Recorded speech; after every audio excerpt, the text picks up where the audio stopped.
Hello guys, this is Naruto-kun and we are back with our new fanfic, which is What If Sage Naruto Found His Destiny Within Maid Terumi Part 1. And if you enjoy this fanfic, then please press the like button and please subscribe to the channel. It motivates me to upload more fanfic like these for you all. Now let's start the fanfiction. Eyes. They say that the eyes are windows to the soul. In this case they show a dead one without feeling. Naruto walks down the street, shuffles. He can't bring himself to care enough to pick up his feet all the way off the ground. His eyes are his and not his at the same time. They have been described as piercing, deep, kind, and open book. This is not correct. Naruto's eyes are pointed at the ground and have been ever since he came back from his fight at the valley at the end, where Sasuke, his best friend, put a Chidori through his chest. And after the whole thing, Sakura. Naruto doesn't even want to think about Sakura. His eyes now can be described as dull, more of a green shade than blue, and dead. He has the look of a dead man. Alive, but dead. Naruto walks through the market on his way home, not something that he would normally do. But he can't bring himself to care. As he passes through, jeers and catcalls are made. Then things go south. People start throwing things. At first it is things like eggs and cabbage, but it quickly upgrades to sharp objects like knives and kunai. They pierce, slice, and cut his skin, but he doesn't even flinch, doesn't make a sound. He just keeps on plodding on towards his apartment. Things don't stop there. One civilian takes his lack of response as a sign of weakness and runs up to him before stabbing him with a chief's knife. Naruto still doesn't respond. Then the crowd descends. Punching, kicking, stabbing, slicing, peeling. Naruto keeps on walking until he physically is unable to. He collapses on the ground and the mob goes in for the kill. Fuden. Datapa. Wind release. Great breakthrough. The mob is thrown back, revealing a very bloody Naruto. His clothes are virtually non-existent and his is laying in a pool of his own blood. A silver-haired man in a mask quickly wraps Naruto up and shunshin's body flicker technique to the hospital. Time skip -12 hours. Konohagakure Hospital. Naruto wakes to the beeping of machinery. It is one he knows very well. Over his lifetime, he has been in the hospital more times than he can count. He moves his head to the side and sees Jiraiya sitting on the windowsill. Welcome back to the world of the living, Gaki, brat. Naruto doesn't answer. This worries him. Normally Naruto is very energetic and would be opposed to being called a brat. But instead Naruto just turns his head and stares at the wall. Jiraiya sighs. He knows exactly why Naruto is acting like he is. Hey Naruto, how would you like to come with me on a 3-year training trip? Naruto lifts his head and then stares at Jiraiya. Only one thought is going through his head. I want to get away from here. From her. Naruto nods his head, eliciting a smile from Jiraiya. Good. Tsunade Hime has already approved it. When you are released, go home and pack, then go to Tsunade's office. Oh, and don't take the market again. Take the rooftops. We don't want another incident like the one that put you in here in the first place. Naruto doesn't give any sign that he heard Jiraiya. But Jiraiya isn't going to baby him. With a wave, Jiraiya hops out the window and goes to Tsunade's office. Hokage's office. When Jiraiya arrives, he lands on the window outside the office. He looks in and sees Tsunade talking, more like yelling, at a quivering Sakura. As of this moment, Haruno Sakura, your shinobi license is permanently revoked for conduct unbecoming a shinobi and conspiracy to harm your own teammate. You will no longer be a ninja, train to be a ninja, or attempt to be a ninja. You are a civilian and will remain so for as long as you are in this village. Now get out of my office. Sakura bursts into tears and runs out of the office, not bothering to shut the door. Shuzin walks into the office and closes the door behind her. Was that really necessary? Banishing her forever? Tsunade snorts. Jiraiya, get your ass in here. And use the door next time. She roars at him. It is never a good day for a Kage when she has to remove a shinobi license. Jiraiya clambers through the window. It's not my fault that the window has a huge ledge. It's like the founders wanted people to use it. Jiraiya ducks under a chair that is tosses at him and embeds itself in the wall. Anyways, yes, I do think that she doesn't deserve to be called a shinobi anymore. What she pulled is worse than anything I can think of. And to do it to Naruto, who has trust issues and a fragile mind to begin with, just made the decision easier. You realize that people aren't going to be happy about this. The council will try to have her reinstated, Jiraiya states. Tsunade chuckles evilly. The council already isn't happy with me, especially I put to death all those who assaulted Naruto. Let them try to bring her back. It won't make a difference. The council is my advisor, not my right hand. They aren't supposed to have any power, and I'm returning it to the original state. I have been looking for a way to disband the civilian side of the council ever since I took this job. This is a hidden village, not a damn democracy. Changes are coming to the council. Even Danzo isn't going to be much of a factor after I get through with him. Jiraiya nods. This is why his former sensei wanted her even before his death. Her knew that she would stand up to the council in ways that he never could. Are you sure that you aren't showing favoritism to Naruto? He is like a brother to you, Shizune questions. Oh, I'm quite sure. You see. The door opens and an Anbu steps through. With a low bow he speaks. Excuse the intrusion, Hokage-sama, but the council is requesting an emergency meeting. Tsunade smirks. Those old bastards move quickly when they want to. Very well. Tell Anbu Squad 6, 7, and 8 to report to the council room. Tell them they are not to be detected. The Anbu straightens. As you wish. The door closes. Well, it is time I put this village straight. When do you leave, Jiraiya? A few hours after Naruto gets out of the hospital. I checked and he is scheduled to be released anytime. I told him to meet me here. Tsunade nods and stretches. Well, I'm off. Don't let him die, Jiraiya. With that, Tsunade leaves with Shizune in tow. Council chambers. Tsunade bursts through the door, silencing the entire room. Before her sits the Shinobi Council, the Civilian Council, and the village elders, split even the 4th of December 12, and the 3 with her as the deciding vote. Why has this meeting been called? Tsunade demands, not even taking a seat. You have gone too far this time, Tsunade. A faceless woman shouts. We demand that you reinstate Haruno Sakura and put the demon to death. Shouts a porky man. Yes, you must put the Kyuubi incarnate to death for what he did to Uchiha-sama. A very fat man shouts before being severely winded from the outburst. We demand you give reparations for those families you killed. This one comes from a pink-haired woman who looks just like Sakura but older. Tsunade raises an eyebrow. Really? Anbu, kill these men. The heads of the men who shouted second and third are now rolling on the ground. What the hell are you doing? Another faceless and nameless merchant shouts. Tsunade slams her hands on the table, breaking it and silencing the room. Those men broke the Sandame's law, and last time I checked, assaulting and nearly killing a shinobi is punishable by death. As of this moment, the civilian council is disbanded. The room is filled with shouts and threats. The shinobi clan heads just sit there and wait for Tsunade to lose her patience.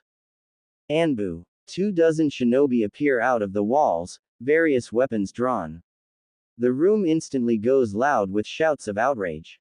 Tsunade punches a wall, caving it in, forcing silence in the room. As you may have guessed, I am in command of this village, not you sniveling politicians who hide behind laws to further yourselves to the detriment of others. The council is only an advisory one. You do not hold power, you do not engage in activities behind the Hokage, you do not undermine my authority. I am resuming full command of this village and returning this council to original purpose. And there is nothing any of you can do about it. From now on, the advisory board will have no power to make decisions. They will be at my beck and call and will answer only to me. Anbu, escort these civilians to Ibiki and Anko. I hear she likes to hear screaming in the morning. Let's see how much information about stabbing me in the back he can get out of them. The ex-civilian council is rounded up, bound, and carried to the interrogation department where Anko and Ibiki are already waiting. Now that that is out of the way, does anybody have any problems with my authority? She asks sweetly. The clan heads and the village elders all shake their heads. Good. Does anybody have anything they would like to add to the agenda of the advisory board to discuss? I was wondering when you were going to get rid of those conspirators, Sum comments. Shikaku lazily speaks up. So what happens now? Are we expected to deal with commerce and civilian matters now? Tsunade shakes her head. As much as I distaste paperwork, most of it will fall on me. You are only an advisory board. I will come to you when I need advice on certain things to proceed, and that is that. Such things will be who makes Chunin and Jonin, but I will ultimately have the say. I will also be relying on a few of you in areas that I have no expertise and experience in, but know your workload will not drastically increase. Oh, and you no longer have as many privileges. Being on this advisory board no longer protects you. You break a law, then you are subject to the consequences. You will retain all clan rights and all that it implies. If there is nothing else, then this meeting is adjourned. Tsunade walks out of the room. Throughout the entire meeting, Danzo said nothing. But under his impassive mask, he is seething. Damn her. She has ruined most of my plans. I must get rid of her before she ruins the rest of them. But she did save me a lot work when I become Hokage. All I have to do then is just disband the advisory board, which won't be difficult at all seeing as how they have no power anymore. Danzo leaves the advisory board chambers, unaware of the shadow Hokage office. Tsunade sits in her chair feeling better than she has in a long time. Jiraiya is still there waiting for Naruto. And Anbu opens the door. Hokage-sama, Danzo is on the move. We have Tracker Squad 9 on him now. Jiraiya's eyebrow almost gets lost in his hairline. Excellent. Bring me the Jonin instructors, clan heads, and all Anbu squad captains. Without a word, the Anbu disappears. So you are going for it all now? Jiraiya questions. Tsunade nods. Danzo has been plotting for too long. After today I will only have to worry about threats from outside of the village for a while. Hopefully when you and Naruto get back, this place will be completely different in how they treat him. That's a lot to ask in 3 years. They have spent the last 13 hating his very existence. It isn't going to happen overnight. No. But when he gets back, I'm going to reveal his heritage. People should change their minds after that.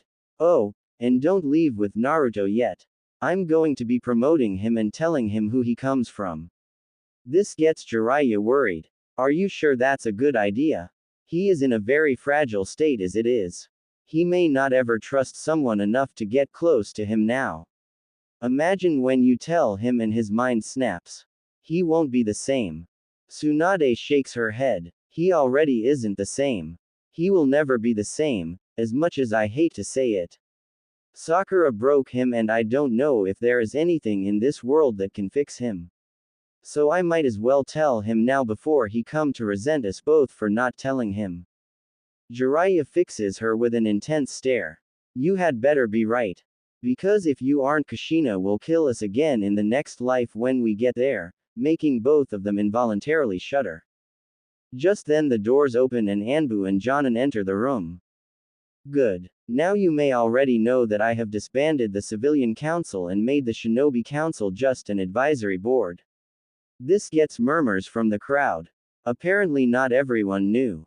Anyways, I have one obstacle left before all threats are eliminated.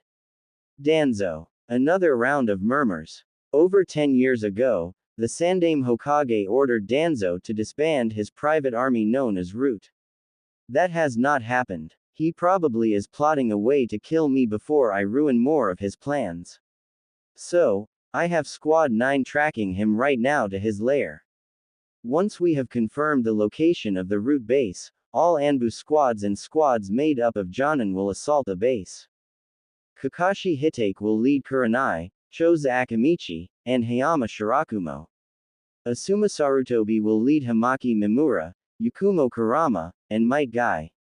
Shikaku Nara will lead Shibi Aburame, Inoichi Yamanaka, and Teku no Kanden. Shikaku, you will be in charge of the operation. Troublesome, reaches her ears from the back. Kill all who oppose and if possible, capture Danzo alive. If not, then it is of no consequence. Be on alert from now until we have confirmation. Once we do, you will move 2 hours after that. Be aware that Danzo may try to escape. All shinobi not specified to be in a squad will be posted in the forest to prevent that. Clan heads may use any shinobi you feel are up to the task. That was directed mostly at Hiyashi. His clan with the Byakugan will be invaluable in finding Danzo. If there are no questions, then you are all dismissed. Oh, and do not talk about this without a privacy seal. We cannot afford to have any leaks and let Danzo know. The assembled shinobi file out of the room in silence, leaving only Tsunade and Jiraiya. Then a boy of 13 years walks into the room, backpack over his shoulders. Instead of his "kill me" orange suit, he has on plain black Anbu paints and a t-shirt. Ah, Naruto. I'm glad you made it. Come have a seat over here. Tsunade asks Shizune to close the door while she crosses the room and sits on a couch. Naruto joins her, not bothering to take off his backpack. It is then she gets a good look at him. His most noticeable feature before the change was his eyes. They really stood out from the mess of blonde hair. They are even more noticeable now, but not for any good reasons. Instead of shade of piercing light blue, they are now dull and dark with a tint of a sickly green color. His eyes hold no emotion, no spark that was there before, no life. How are you doing? She asks softly. No answer. Just stares at the ground. Look, Naruto. I know the last thing you want to talk about is Sakura. He visibly recoils at the name, which is the only indicator that he is indeed listening. About her, but in time you will find that it hurts less over time. Just know that when you are ready to talk about it, Jiraiya and I will always be available to you. Okay. No response of any kind, but she knows he is listening. I'm promoting you to Chunin, Naruto. This gets a reaction. He slowly turns his head and looks at her with his soulless eyes. Now Tsunade hates Sakura more than ever. She took the only bit of innocence and whatever was left of his soul when she betrayed him. Naruto doesn't say anything, but he just stares at her as if wondering why. I'm promoting you because 1. The council wouldn't let me, but they are gone so I can do what I want. 2. Because you have fought powerful enemies more than anybody at the Chunin exams and not only survived but beat them. I think, no, I believe that you of all people deserve this more than anybody. 3. You have taken more punishment, more pain, and more heartbreak than anyone I know and still you fight. I believe that you will eventually find something to live for again, and when you do, you will be unstoppable. You have great potential and I want to see you fulfill that potential.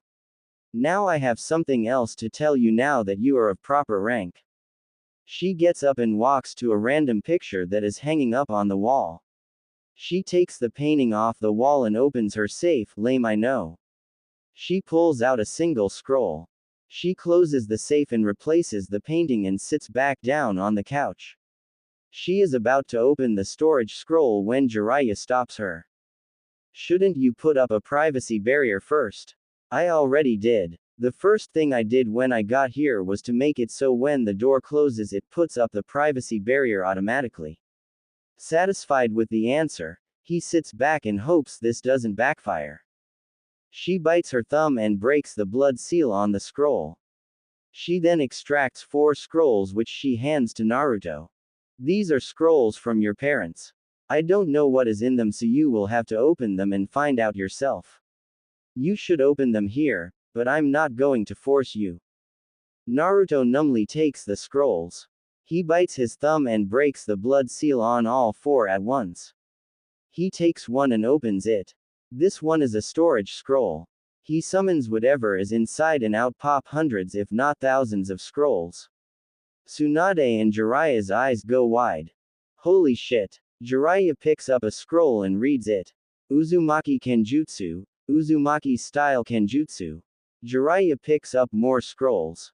They range from history to clan jutsu to forbidden techniques. This looks like the entire library your father and mother had. There must be thousands of scrolls.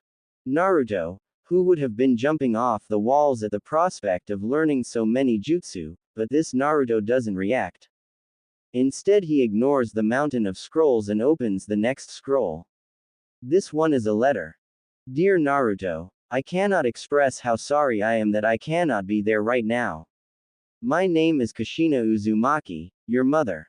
I come from the land of whirlpools and have lived in Konoha with your father ever since it was destroyed. First, I want to say that I hope you don't hate me. I didn't fight for you enough to stop the Kyuubi being sealed inside of you. I didn't want to, but in the end your father convinced me. I know we condemn you to a life of hardship and hatred, but I know that my son can overcome anything. I have left you my sword and my armor. They are things that get passed down from generation to generation, and now it is your turn. I have also included the entire Uzumaki library. This has everything from our techniques to our history to the secrets of the whirlpools. My job was to protect the library and ensure its survival, so I pass the task on to you, the last Uzumaki. I hope you can find it in your heart to forgive your father and I. We have wronged you more than anybody else. Worse is that we left you alone to deal with it. I know the villagers will not see you as the hero you are, but I can hope. Please don't hate us, dear, but I will understand if you do. I hope you are healthy and well. Give my regards to Sarutobi if he is still alive or whoever the current Hokage is. I hope you live a long and very happy life. Your loving mother, Kushina Uzumaki. Naruto reads the letter again and again. During this time, Tsunade and Jiraiya have picked up and resealed all the scrolls. Eventually he just rolls it back up and opens the next one. It too is a storage scroll. He unseals the items. Out puffs a sheathed sword and two large chests. He opens the first chest. The inside is much larger than the chest has room for. It looks more like a walk-in closet than a chest. Strapped to the walls are hundreds of three-pronged kunai. Naruto shuts the lid and goes to the second chest. Inside is a set of armor. Each piece is ruby red and very polished. There is a note right on top. This armor is the pride and glory of the Uzumaki clan. It is centuries old and very special. It is semi-sentient and will only allow the current head of the Uzumaki to wear it, all others will be crushed. It will grow or shrink to the body and consists of a breastplate, gauntlets, and greaves. Once on, channel chakra into the breastplate and the full suit will appear. The armor is made from a dragon's scales and hide, making it very flexible and very strong and hard to penetrate, and has the ability to harden or allow more flexibility depending on the situation and desire of the user. Being semi-sentient, this armor will automatically react to threats. Whether that is to harden the armor or to physically move the user, it will do so if allowed. When not needed, the armor will blend in as normal clothing while maintaining the protection it offers. When in the full armor is engaged, a helmet will also appear and completely cover the head, but will not hinder the user's ability to see. Use it well and represent the Uzumaki with pride. Naruto lets the note float from his hand and picks up the breastplate. It is surprisingly light. He puts on the breastplate, the fully gloved gauntlets, and then the greaves that go up to his mid-calves. The instant the greaves are on, Naruto feels a prick on his chest. After a minute or so, the armor visibly shrinks, conforming perfectly to Naruto's body. The breastplate shrinks and elongates so that it covers his stomach and sides. The gauntlets shrink and the fingers grow to accommodate his long and thin fingers. The greaves actually grow a little bigger, wider, and the metal crawls up his leg to just above his knees. Channeling chakra into the breastplate, he activates the full armor. Tsunade and Jiraiya watch as a flash of red starts from the breastplate. As the wave passes over Naruto's body, molten red seeps from the wave, and after a second, it solidifies. In less than 10 seconds, Naruto is standing head to foot in shiny red armor. It looks like Naruto is wearing a second skin. Albeit a very shiny and very strong second skin. Naruto is completely amazed, or as much as his current apathetic self will allow. He twists, turns, jumps, performs hand signs. He feels a very small amount of resistance when moving, but not as much as he was expecting. While he can feel the extra weight of the helmet, he can see clear as day, as if he wasn't wearing a helmet. Well, this is cool, he speaks for the first time in a week. But it isn't his normal cheery voice, but a monotone, almost uncaring voice.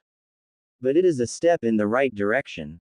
He notices a slight muffle in his voice, like the sound and air are being filtered.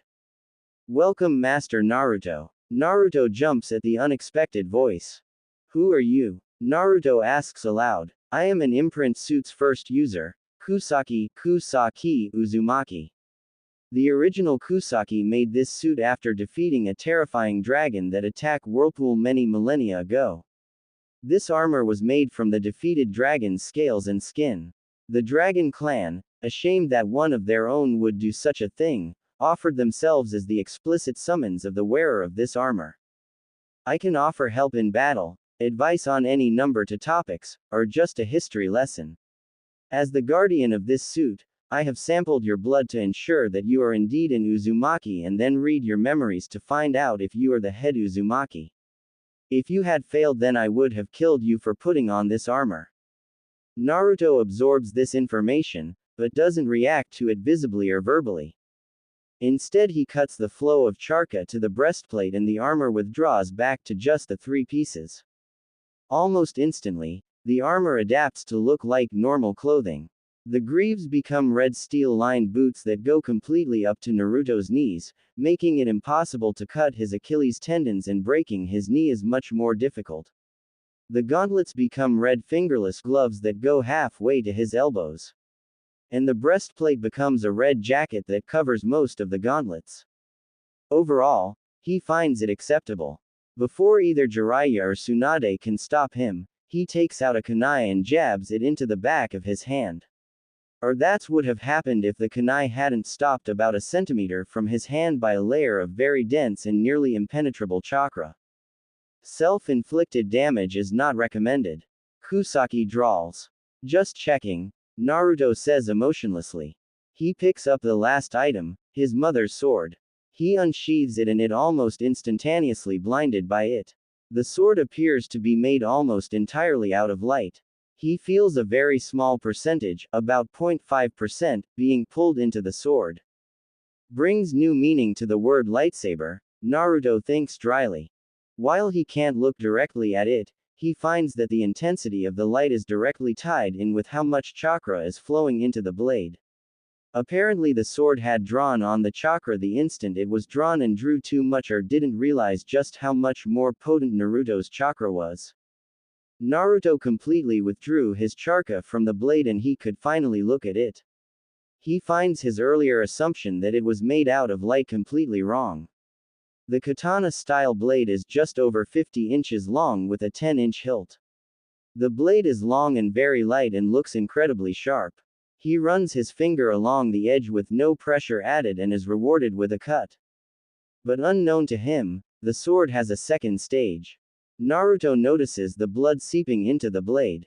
Suddenly an explosion of light erupts from the blade, making everyone cover their eyes and looking away.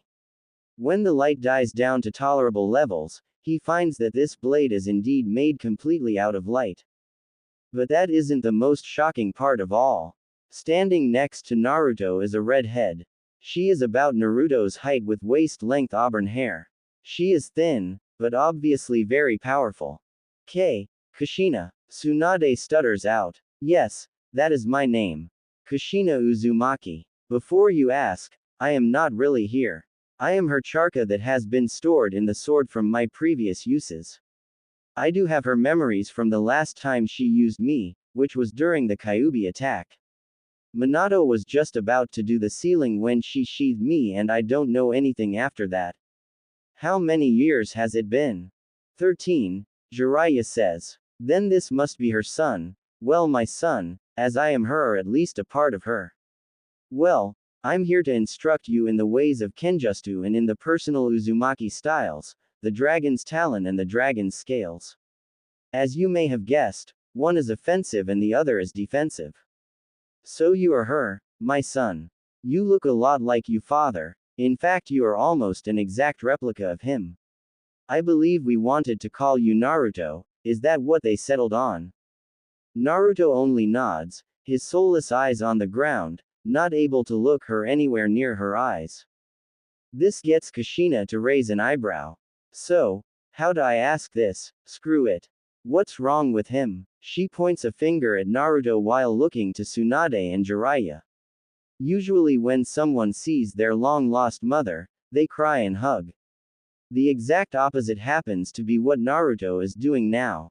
Tsunade and Jiraiya sweat drop. Just like her to not move around the niceties and just say it with as much tact as a bulldozer. He has gone through a rather big betrayal recently and this is the result. He doesn't want to talk about it, but I'm sure he will open up eventually about it. Kushina puts her hands on his face, wincing herself at his violent recoil. She slowly and gently forces him to look at her. When she does, she instantly wants to murder his betrayer. I knew that the villagers probably wouldn't accept him, but make someone withdraw into themselves as a defense mechanism means that it was a huge betrayal. While she may not real, or the original Kushina, she still has the same emotions and personality that includes a very strong protective nature. She decides to drop it as he probably won't talk about it now. She lets him go and takes a step back to give him space. Well anyways, I will be teaching you dragon's talon and scales. After that you will create your own style. It can be offensive, defensive, a combination of both, or something completely original. I assume that you, Jiraiya, will be training him at the same time. Jiraiya nods his head. Yeah, I'm taking him out for a 3-year training trip. Mostly it is to get away from this village and its bad memories for him. Then I don't have to tell you that you had better not corrupt my son with your perverted ideas. Because Kami can't and won't help you in the afterlife. To make her threat have a little more impact, she cracks her knuckles. Jiraiya is starting to visibly sweat under the collective glares of Kushina and Tsunade. Of course I won't. How could that thought have even crossed your mind? Kushina's glare only intensifies. I know you were and would have tried to. Or do you not remember when I caught you peeping on me several times as well as Tsunade? I will not have my son grow up to be a perv. Jiraiya can't answer as there is a hole in the wall in his outline with Tsunade's fist extended right where the only geezer was just at. Kushina growls as she turns away from the hole in the wall and faces Naruto once again. Anyways, this sword is a divine object and is centuries older than your armor. Its name has been lost to time, so you may want to look it up if get a chance. Being a divine object, this sword is made for defending and defeating demons and other hellish creatures. There are other divine weapons as well as demonic weapons. Try to avoid the demonic weapons as they try to take you over and eat your soul. This sword has 3 stages. The first one is a normal metal blade that can be used to battle human weapons. In the second stage, the blade becomes pure light and can be morphed into a number of different styles of blades from a katana to a zanbeitu, whatever the user desires. While in the second stage, it can cut through most normal metals, but demon steel and a few others found here will repel it. The third stage is something you are going to have to unlock it yourself. I cannot tell you. Now, once Jiraiya gets back in here, we can discuss who gets Naruto at what time. Said pervert clambers through the sized hole in the wall. Naruto tunes out the conversation. He doesn't really care about how he spends his time, just as long as they do it outside of the city. Getting bored, Naruto picks up the last and final scroll. Dear Naruto, my son. My name is Minato Namikaze, the Yondaime Hokage, and the reason for your torment. I am the one who came up with the idea of sealing the Kyuubi no Yoko in you and performed the sealing, giving my soul in exchange for the village. I know that they will not do as a request and treat you like a hero like your mother and I want to, but I have no choice as the Hokage. I won't ask for your forgiveness, I do not deserve it, but I do ask for your understanding. The seal Shinigami put on you is the Shiki Fujin, dead demon consuming seal. You may have noticed by now that your chakra is a bit more potent than other shinobi. This is due to the fact that Kushina was 2 months pregnant when I sealed the Kyuubi into you. Because the seal allows a very small amount of the Kyuubi's very potent chakra called Yuki to mix with your still developing chakra network and altering your own chakra on the most basic level. You have either pure Yuki or a Yuki chakra mix running through your body, making your techniques very powerful with just a fraction of the chakra that it normally takes. I have included the entire Namikaze library along with the rest of my 3-prong kunai that are used for the Hiraishin no Jutsu. I don't know if you will be able to learn it, but I hope you do and carry on the legacy. Included in the library are the blueprints and my notes on the Rasengan and Hiraishin no Jutsu. I cannot begin to describe how sorry I am that I forced such a terrible fate on you. I can only hope that your mother raises you to be a fine young man and that you are able to find peace and someone to love and love you in return. I must go now. The alarms are sounding, meaning the Kyuubi is only a half-hour away and I must prepare the seal. Goodbye and I love you. Minato Namikaze, Yondaime Hokage. P.S. Don't get mad with the current Hokage about not telling you about me. I left specific instructions that you are only to be told when you turn 16 or you make the rank of Chunin. I had many enemies that I know would take revenge for what I did out on you, my only heir. Naruto looks up and rolls the scroll up and tosses it on top of the other 3 scrolls. All 3 adults are watching him closely, not knowing what his reaction is going to be. When do we leave? His voice doesn't hold one bit of interest, making the others recoil at the very dead tone and look he is giving off. As soon as you're ready. If you want to leave the 2 letters here with Tsunade Haim, I'm sure she won't have a problem with that. You can seal up Kushina's sword or carry it with you, either is fine. By the time Jiraiya is finished speaking, Naruto is done. He had sealed up the 2 chests and tossed the 2 letters to Tsunade. He straps the katana sheath onto his waist and places the 2 storage scrolls in his bag and is at the door waiting for Jiraiya. He sheathes the sword and Kushina disappears back into the sword. Jiraiya stands and heads for the door before Tsunade stops them both from leaving. Wait. She rushes over to Naruto and gives his a huge hug, but careful not to crush him. Jiraiya gets a small nosebleed when he realizes Naruto's face is in the valley between her mountains of flesh. When she breaks the hug, she leans over to look him in the eye, unintentionally giving Naruto a good look at her breasts while Jiraiya is moving around behind Naruto trying to get a good look. Not that Naruto is looking or even noticing. For what it's worth, I'm sorry for what Sakura, Naruto flinches at the name, what she did to you. You should know that I revoked her shinobi license and she can no longer be a ninja in this village unless you want her to be. Sasuke will have his license revoked as well and he will never be able to leave the village. Jiraiya is going to seal his chakra too. Quote. Naruto shrugs. The bitch can have it back for all I care. I don't intend on seeing her ever again if I can help it. Just don't have the 2 of us on the same team, ever. She can burn in the 7 circles of hell for all I care. As for Sasuke, I couldn't care less. Tsunade is shocked at his statement, but can hardly blame him. Okay, I'll reinstate her, but let her know that you didn't do it out of the kindness of your heart and that she means nothing to you now. Listen, have a good trip and break from this town. When you get back I will see if you have the skills to be a hunter so that you don't have to stay in the city all that often, okay? Naruto nods. That's perfect. Naruto just turns from her. Naruto. One more thing. Naruto turns back. This was not your doing. You have no fault in how this turned out. She took advantage of your loneliness and used it against you.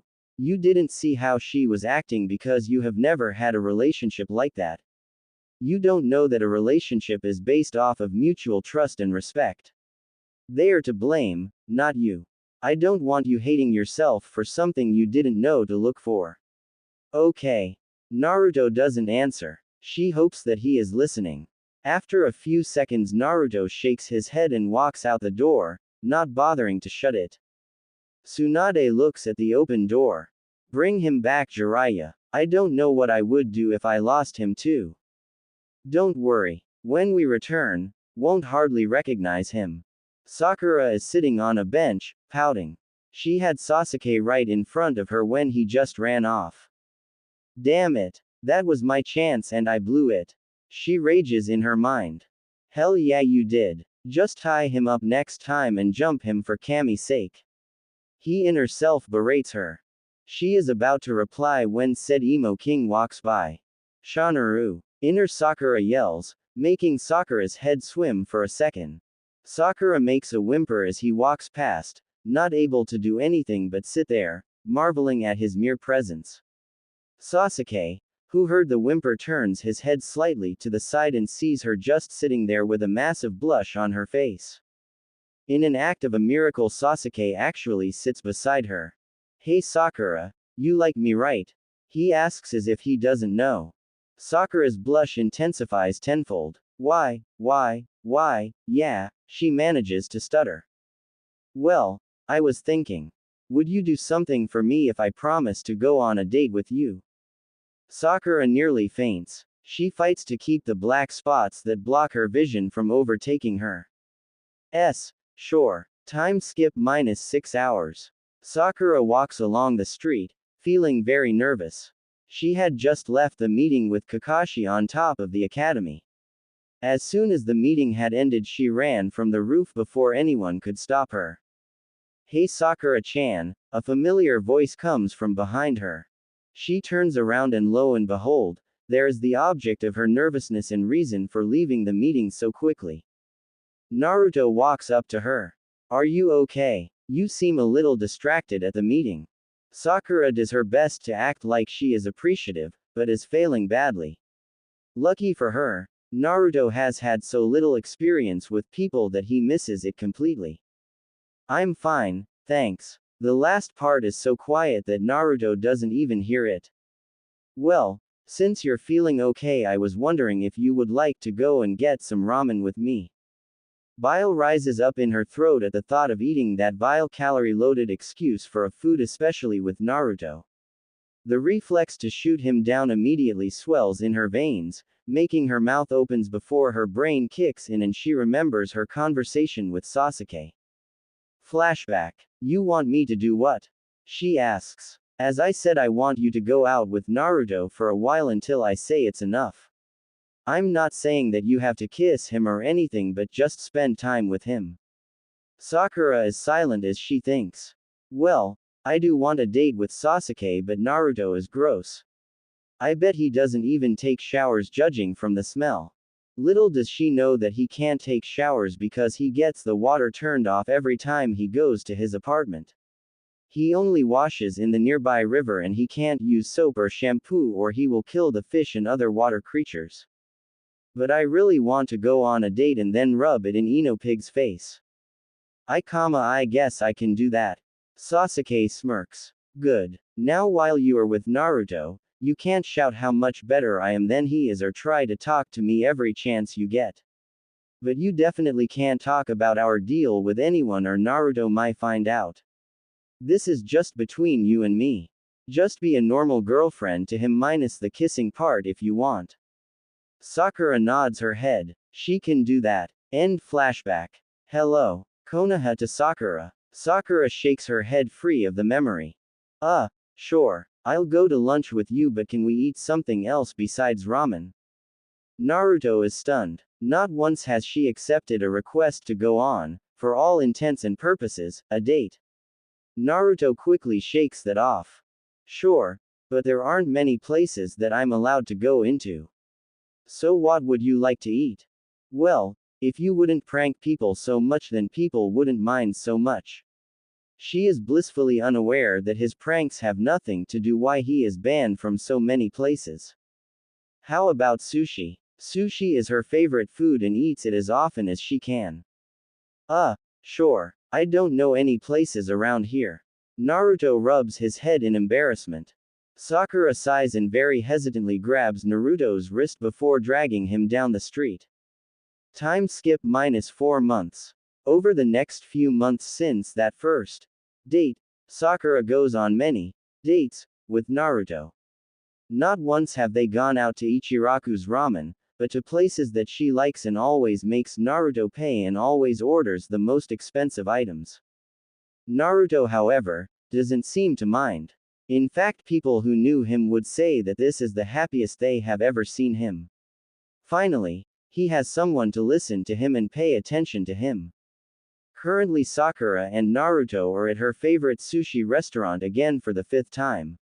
Naruto is always polite and very courteous, asking if there was anything he could get her or if she needs anything. Right now, Naruto is telling her one of his pranking stories. Sakura-chan, he asks. Was her response. She has been staring off into space, nibbling in a rolled piece of fish on a fork. You zoned out again. Oh, sorry, was the quiet response. Truly though, she wasn't the least bit sorry. All he talks about is some new jutsu that he saw or one of his pranks. Why can't he just shut up for once? How much longer am I going to have to put up with this before Sasuke's and my date? Naruto, however, has no idea what is going on inside her head. He takes a deep breath before calming his frayed nerves. Truth be told, he has been extra jittery today because of something he wants to ask her. Hey, Sakura-chan, I have been wondering if you would like to be my girlfriend. He says the end really quickly and recoils, expecting to get hit. Sakura, for her part, had been daydreaming about her date with Sasuke and was brought out of her wonderful dream by the last part of his sentence. What? She asks forcefully. Naruto cringes at the tone, but gathers his courage. I was wondering if you would like to be my girlfriend. Sakura can't believe her ears. Sure, Sasuke had said for a while, but damn it. He didn't say anything about becoming his girlfriend. She decides to go ahead and accept his offer because she can always just dump him. She tells herself that the next chance she gets is going to ask him about it, and he says okay to stop, she will dump him immediately.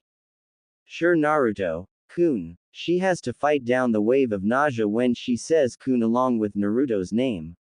She only succeeds because she keeps telling herself that it is all to get Sasuke, that this is just a means to an end. Hooray! Naruto leaps up and scoops Sakura in an enormous hug. Again she fights down a wave of bile at his stench. She imagines that these arms are Sasuke's and immediately relaxes into them, even putting her arms around Naruto. Naruto lets go of her and smiles his biggest smile. On the inside, Naruto is struggling to contain his excitement. He is happier than he has ever been. Someone has accepted him for who he is.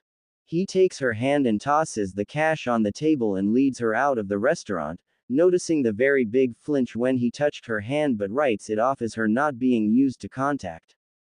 Time skip 4 months. Sakura sits in the lap of her 4-month boyfriend. Not that she wants to. It had taken her 3 months to just get this far. Since becoming his girlfriend, she too has been shunned by the populace of Konoha, believing her to be a demon bitch, or a demon whore.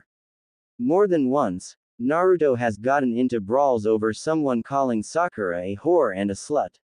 She has been banned from half the restaurants in the city as well as her family. When asked about dating the demon, she told her parents that she was dating him, but only at Sasuke's request.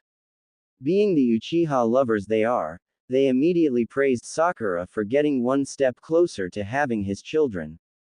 She has also learned more about Naruto himself. Besides writing off being called a demon because of his pranks, she went to his apartment and saw that it was absolutely disgusting. Pieces of wood on the walls and ceiling were rotten and collapsed, the floor had numerous holes in it, making you watch where you had to step, the refrigerator was broken, and the water was the dirtiest she has ever seen. It was almost black in color. She immediately left the apartment, not able to stand the smell of rotting wood and the gas given off by the termites in the walls and wood. Naruto chased after her, but stopped after he got to his stairs as she had already rounded the corner, racing to her home to take a shower.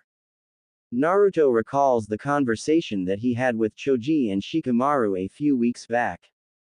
Flashback. Naruto is walking down the street, hands in his pockets whistling some off-tune song. He hears someone call his name from behind. He turns and finds Shikamaru and Choji walking up to him. "Hey guys. What's up?" Naruto asks. "Are you busy? We have something troublesome that we need to talk to you about," Shikamaru says in his lazy voice. "Sure. I have nothing to do. I have to meet Sakura in 2 hours for a date, but other than that I'm free as a bird." Shikamaru mutters a troublesome before motioning Naruto and Choji to follow. After a few minutes' walk, they enter training ground 4. It is mostly a thin forest with small animals. Teams come here to train their tracking abilities. "So what's up, Naruto? Have you noticed anything odd about Sakura?" Shikamaru asks. He lays on the ground and watches the clouds go past through the holes in the canopy above them. "What do you mean?" Naruto asks guardedly. "Munch, what he means is, have you noticed any strange behavior from her?" Choji asks between breaks in eating his chips. "No. Why? What's this about?" Shikamaru sighs. "As troublesome as it is, we want to let you know that we think Sakura isn't genuine in her wanting to go out with you." "What the hell are you talking about?" Naruto shouts, making the birds above them take flight from the sudden noise. "Look Munch, don't take this the Munch wrong way. She is a great person Munch, but she doesn't act like she wants to be with you. Did you notice her sudden attitude change 8 months ago when she first said yes to goes out with you on a date? She doesn't bother Sasuke anymore, she doesn't go mouthing off about how great he is, she doesn't defend him when someone else besides you insult him, and she doesn't fight over him with Ino. What prompted her to have a complete change of heart in a few minutes? I think that it is because she doesn't really want to be with you. Look Munch, she doesn't act like a normal girlfriend. She flinches whenever you grab her hand, when you Munch hug her, she tenses up a lot and then relaxes, she Munch berates you all the time, she hits you twice Munch as much as in the academy. Have you ever gone to a Munch place that you wanted to eat? Well no, but I don't have a problem with that. Has she even kissed you? Does she tell you that she likes you or given you a present or given you any type of moral or emotional support? I see her forced smiles, the strain in her voice when she uses the kun at the end of your name. She stands as far away from you as possible without drawing attention to herself, she uses every excuse she can think of to get away from you, she doesn't enjoy spending time with you from the pained look on her face every time you hug her. Well, we haven't kissed. She said she wants to save that for a special occasion. I don't care about the rest of that. All I care about is that she pays attention to me. She listens to me, spends time with me. That's more than I can say with 99% of the people in this village. Naruto, we just want to keep you from being hurt. Sakura isn't the kind of person who doesn't change who she is in a matter of hours without something drastic happening that we would have heard about. Naruto lowers his eyes so that his bangs cover his face. When he looks up, his eyes are shining in anger. I don't care about the way she acts or what you think about she would or wouldn't do. She is my girlfriend and I trust her more than anyone. She is the first person to accept me like I am enough to go out with me. Do you know what it feels like to not have a friend until you were 9? Do you know what it feels like to not know who your parents are? To wonder if they ever loved you? If they thought I wasn't worthy of them? Do you know what it's like to go home to an empty, run-down apartment night after night? When I can't own anything of value because the moment I do have something, it gets stolen or my apartment gets burned down again. When I'm with Sakura, I don't have a care in the world. She completes me. I can't imagine what I would do without her. Now Shikamaru and Choji get really worried. Sakura has Naruto wrapped around her finger and they can only hope that she chooses the right path because if not, there's no telling what Naruto would do. End flashback. Naruto is waiting for Sakura outside her house so they can go to a team meeting together. Naruto turns as Sakura exits her house and was about to sneak around the side and avoid Naruto when he spots her. "What are you doing, Sakura-chan?" he asks in his normal happy self. Sakura looks at him like a deer in headlights. She looks away quickly and cursing her luck at getting caught. I dropped something out the window.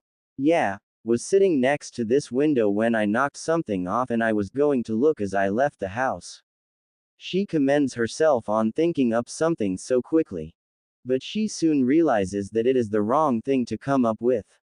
Naruto is immediately over her fence and on his knees looking for the dropped object. Sakura stands up and just lets Naruto do the dirty work. She contemplates leaving him here, but it would just make things harder for her later on. "I can't find it. What was it again?" he asks. She rolls her eyes. Can he get any dumber? "Don't worry about it. We need to get to the meeting." Sakura doesn't wait for Naruto and she immediately starts walking down the street. She hears Naruto run up beside her and before she can stop him, he grabs her hand and holds it as they walk down the street. "Hey, Sakura-chan, I never told you this, but Shikamaru and Choji had a talk with me a few weeks ago about you." Sakura's heart stops. Inside she is freaking out. What the hell were they talking about? Why would they talk to him about me? I've done nothing that. Shut the hell up and listen and you will probably find out. Inner yells at outer. They said that they think you aren't genuine as they put it in wanting to be with me. They kept saying that you did things that girlfriends don't usually do, but I don't care about those things. I like you because of those things make you unique. I told them that I don't care about what you do as long as you want to be with me. You do, don't you? Naruto is leaving himself on a diving board over a deep pool with no water. Sakura for her part is shocked at his words. He likes her because of the things she does to minimize her time and contact with him. Naruto, you really are an idiot. She is too shallow to realize the meaning behind it. Time skip 2 months. Sakura is walking down the street having just gotten rid of Naruto at his apartment. Naruto had taken to kissing her on the cheek, making her involuntarily cringe every time. She sighs as she walks to her house for a scrub down to get his germs off of her skin. She walks past the main gates and takes a left and walks further down. Usually she doesn't take this route but for some reason she feels compelled to tonight. As she walks she spots a boy with black hair and a backpack walking towards the main gate. Wait, why is Sasuke here? The Uchiha compound is on the other side of Konoha. And why does he have a backpack? Sasuke-kun, she calls out. Said Uchiha stops in his tracks and a smirk comes over his face. Hello Sakura. She approaches him and jumps up happily. What's the backpack for Sasuke-kun? I'm leaving. Simple as that. Sakura's proverbial bubble fluctuates, being poked at by Sasuke on the outside. What about our deal? Sasuke tilts his head back and laughs, a very creepy and evil laugh. Did you honestly think that I would actually go on a date with a weakling like you? You aren't worth me spending any extra time with you, much less eating a meal I won't like in a place that I definitely won't like. Now Sakura's bubble bursts. She falls to the ground, crushed. Why would you make the deal then? She manages through a torrent of tears. Sasuke chuckles again. Because I wanted Naruto to get close to you. With that he knocks her on the back of the neck and just leaves her lying on the dirty ground as he jumps over a low section of wall and out into the forest. Time skip -5 hours. Naruto stands with Shino, Choji, Shikamaru, Neji, and Kiba at the gates. They had just arrived to go after Sasuke. They turn to leave when a sobbing and dirty Sakura stops them. Go on ahead guys. I need to talk with her for a few minutes. Quote. Shikamaru gets a bad feeling in his stomach, but nods anyways and the four jump away towards Otogakure. What's the matter Sakura-chan? Naruto hugs her to calm her down, but she pushes him away. Bring him back. Bring back my Sasuke-kun. Naruto blinks for a second. Her Sasuke. What? What do you mean? She looks up, her eyes red and puffy. She grabs his collar and shakes him violently. Promise me you will bring him back. She snarls at him. Naruto, not really knowing what to do, just nods. Okay, I promise to bring him back. I have to go now. Naruto tries to hug her, but she fights him off and shouts for him to go. Now really confused, Naruto jumps off after his squad mates and forces his confusion to the back of his mind until after the mission. Time skip -2 hours. Sasuke and Naruto stand on opposite statues at the valley at the end. So you came. How's Sakura? Sasuke asks without turning around. That's none of your damn business. Under orders of the Hokage, you are to go back to the village immediately. Sasuke laughs. And you think you can make me? I'll bring you back even if I have to break every bone of your body. Sasuke turns around and finally faces Naruto. Then show me. Sasuke jumps across the gap and charges Naruto, Sharingan blazing. Sasuke launches a roundhouse at Naruto's head, intent on making this a quick fight. But Naruto ducks under it and uses an uppercut aimed at Sasuke's chin. He sees this however and moves to the side, making Naruto miss and leaving him wide open. So, how's Sakura doing after I left her in the dirt? Naruto blood starts to boil.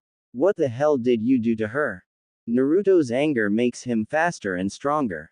He avoids a back fist aimed for his face and punches Sasuke in the chest, making him take a couple of steps back. I didn't do anything. I asked her a favor almost a year ago and she ran with it. Sasuke does a front kick.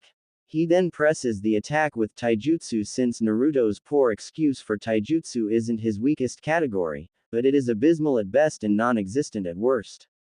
Sasuke forces Naruto back before kicking Naruto in the side of the leg, forcing him to one knee. Sasuke then brings his other knee right into Naruto's face. The impact shatters Naruto's chin in 3 places.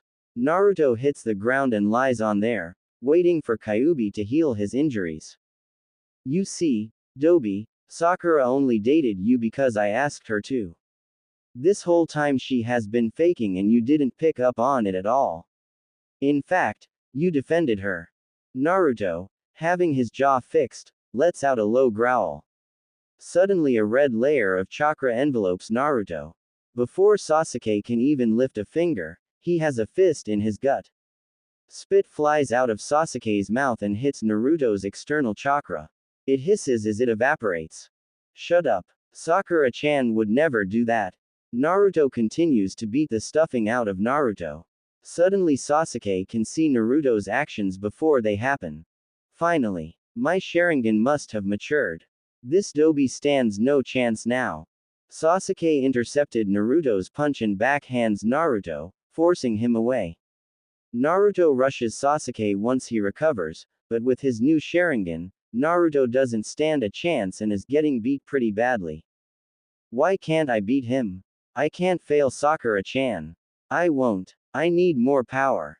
Out of the chakra cloud, a tail pops out.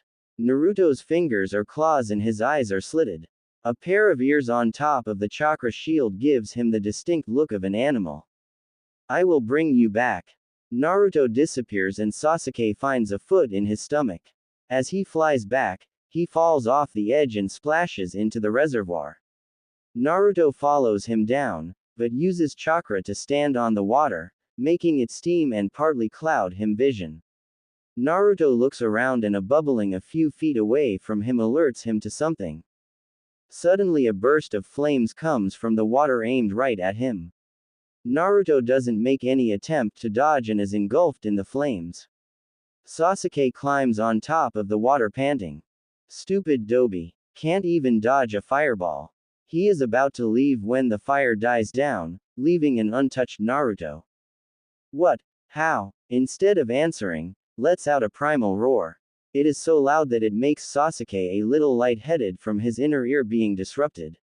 Deciding he needs more, he activates the first level of the curse mark. Let's go Dobi, was all he says before blurring away. Unfortunately for Sasuke, With Naruto's Kyuubi enhanced eyes and speed, he can easily keep up.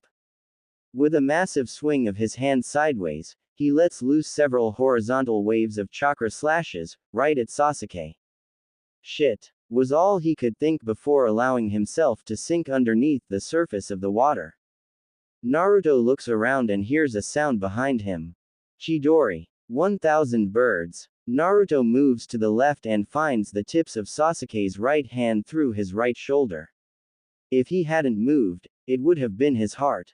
With a howl of pain that nearly makes Sasuke deaf, Naruto grabs Sasuke's fingers and doesn't allow him to move. Sasuke yells in pain as the violent chakra burns his fingers. It only gets worse when Naruto wraps his tail around Sasuke's chest, burning completely through his clothes and burning his skin. After about a minute, Naruto flings Sasuke to dry ground while the hole in his shoulder heals. Sasuke struggles to get up after receiving the worst burning of his life. Blackened skin now scars his chest. As Naruto reaches the shore, he glares at Sasuke.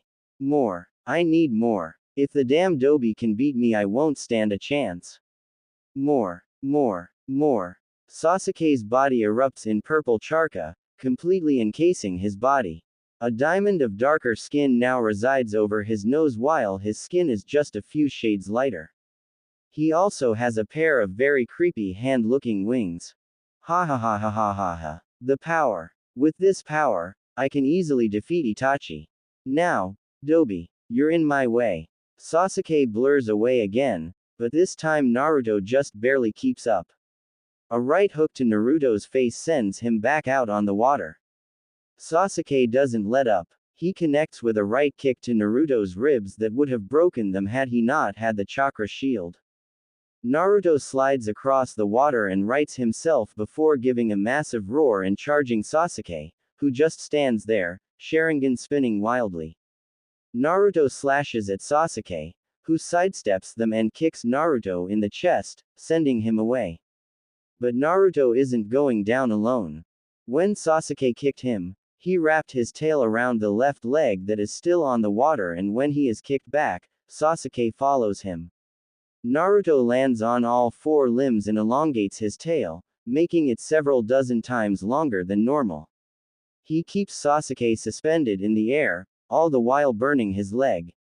He attempts to right himself with his wings, but the hold on his leg intensifies as well as the burns. Naruto then lets out a massive roar and slams Sasuke into the ravine walls. Again, and again, and again. On his 12th time smashing Sasuke, he drags him along the wall, leg first followed very quickly by his chest and face. With one last whip of his tail, he flicks Sasuke into the wall on the other side on the lake. Sasuke slides down the wall and slumps against the wall, barely conscious. Even with LV2 activated and makes his skin harder, it is no match for repeated smashes and drags. Naruto pounces up to where Sasuke is. Seeing his grievous injuries and that he is barely conscious, Naruto's chakra cloak drops, leaving him severely tired, burned, and depleted. He limps up to Sasuke, who has lost his LV2 and is back to his normal self.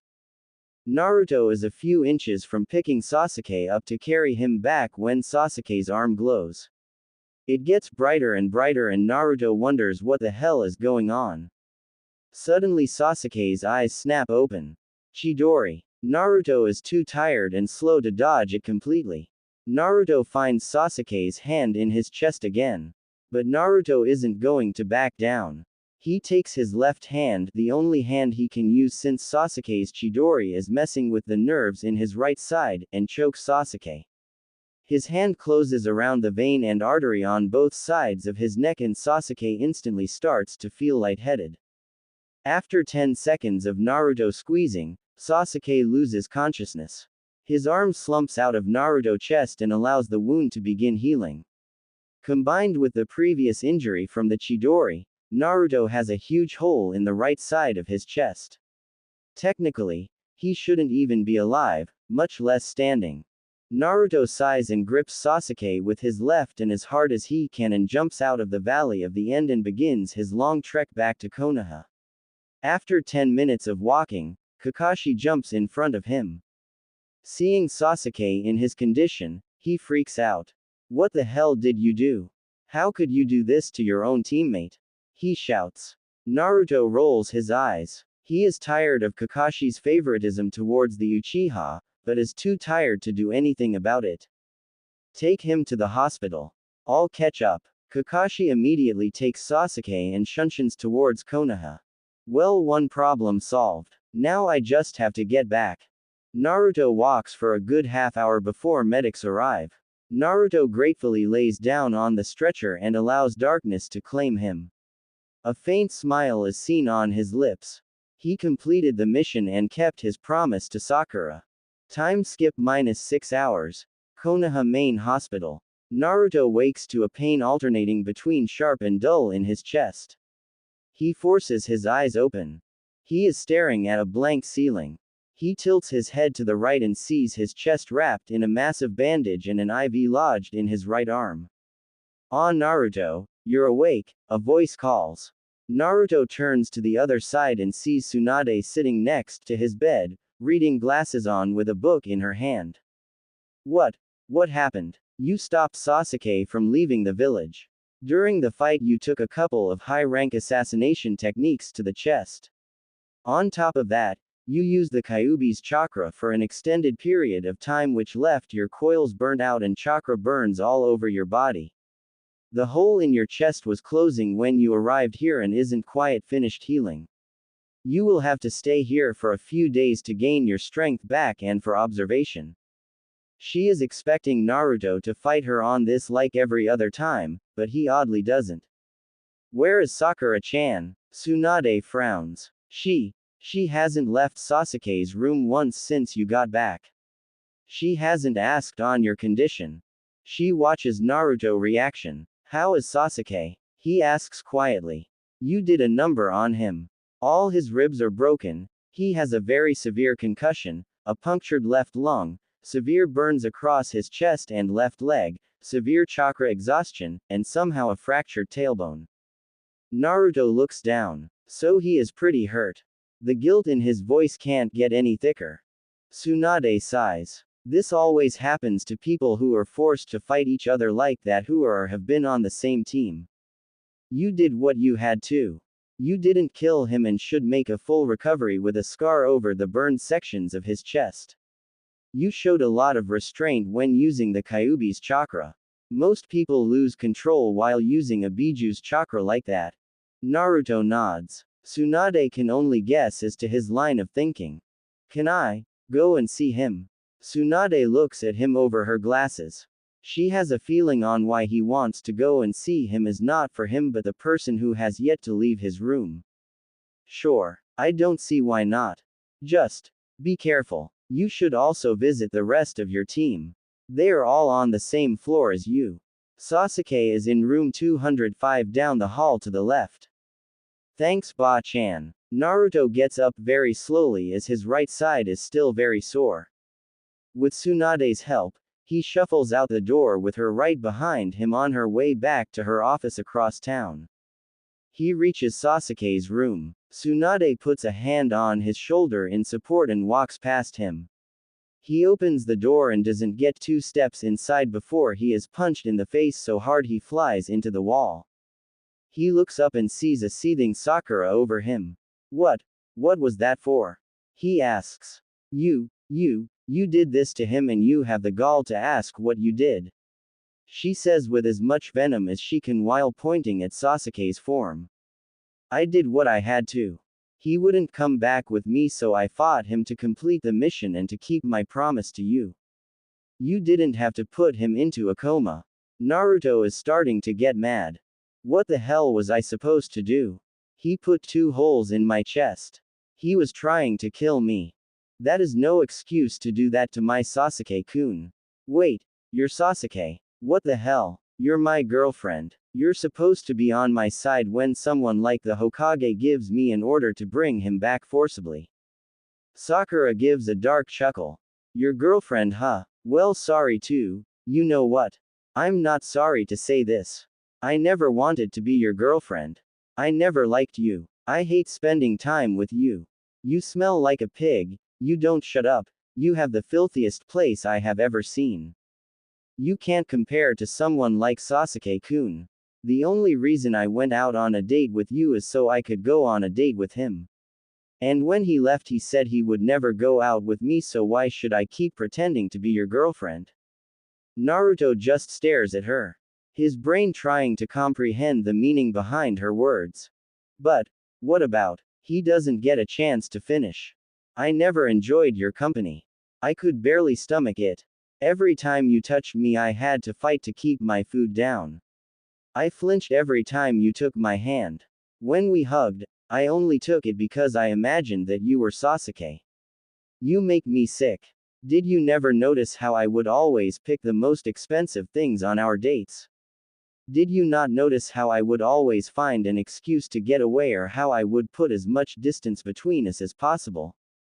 Kami, you are the dumbest person I know. And then you hurt my Sasuke-kun. I never want to see your face again. If I do, then I will kill you with my bare hands. Naruto his whole time is dumbstruck. Neither notice that his chest is now crimson with his blood from the gaping hole still there. What's worse is that the door is still wide open, allowing the entire floor to hear her rant. Just as she finishes, Naruto collapses, his mind unable to deal with the stress.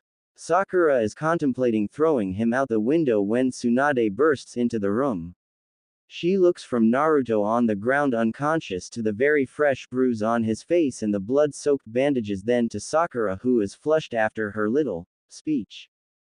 Tsunade wants to rip into her, but she has more pressing things to deal with. She picks Naruto up and faces the door, where she stops for a second. You better not leave this room, Haruno.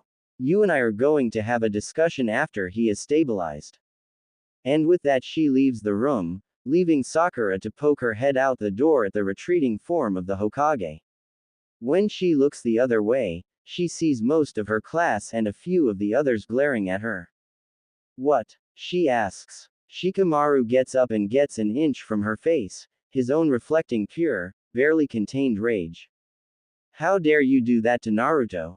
Hasn't he had enough suffering in one lifetime that you have to rip his heart out of his chest and rip it into 1,000 pieces? I don't. She starts before being cut off by a now red-faced Shikamaru. Fucking shut up. You fucking cunt bag. You don't realize what you have done to him. You are so blinded by your crush that you just trampled on one of the greatest heroes that this village has ever known. The whole group is stunned by his outburst. Shikamaru never has done this in his life. Not once has he ever raised his voice. But he doesn't stop with that. He is like an avalanche. He is on a roll and there is nothing anybody can do to stop him. You remember your mission to Waves, right? You remember what he yelled at Inari, right? Well, guess what? Everything that happened to him in the past was nothing compared to what you did. After all the shit this village put him through, he still put a smile on. He still laughed and made jokes and tried to make our lives a little happier at his own.